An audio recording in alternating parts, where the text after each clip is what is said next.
Iran தலைவர் Ayatollah Ali காமெனியின் படுகொலைக்கு பின்னால் சவுதி அரேபியா இருக்கிறதா என்ற கேள்வி இப்போது சர்வதேச அரசியலில் பூதாகரமாக வெடித்திருக்கிறது.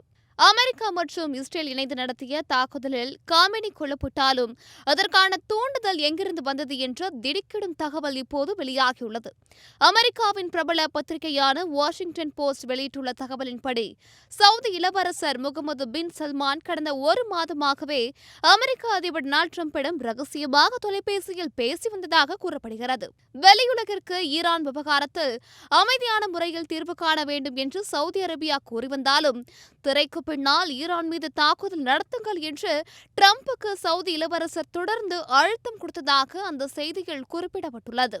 இஸ்ரேல் பிரதமர் பெஞ்சமின் நெதன்யாகவும் இதே கோரிக்கையை தொடர்ந்து வலியுறுத்தி வந்த நிலையில் சவுதி அரேபியாவும் மறைமுகமாக ஆதரவு கொடுத்ததுதான் ட்ரம்பின் இந்த துணிச்சலான முடிவுக்கு காரணம் என்று சொல்லப்படுகிறது. அடுத்த 10 ஆண்டுகளுக்கு ஈரானால் அமெரிக்காவுக்கு எந்த பெரிய ஆபத்தும் இல்லை என்று அமெரிக்க உளவுத்துறை அறிக்கை அளித்திருந்ததையும் மீறி ட்ரம்ப் இந்த தாக்குதலை நடத்த காரணம் இந்த ரகசிய அழுத்தங்கள் தானா? தாக்குதல் தொடங்கிய முதல் 1 மணி நேரத்திலேயே காமெனி மற்றும் ஈரானின் முக்கிய தளபதிகள் கொல்லப்பட்டனர்.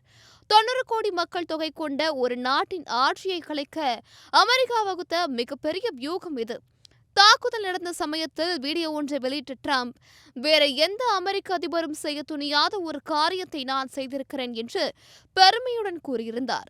காமெனியின் மரணத்தை தொடர்ந்து ஈரானில் 40 நாட்கள் துக்கம் அனுசரிக்கப்படும் நிலையில் சவுதி அரேபியாவின் இந்த இரட்டை முகம் அம்பலமாக இருப்பது இஸ்லாமிய நாடுகள் மத்தியில் மிகப்பெரிய அதிர்வலைகளை ஏற்படுத்தியுள்ளது.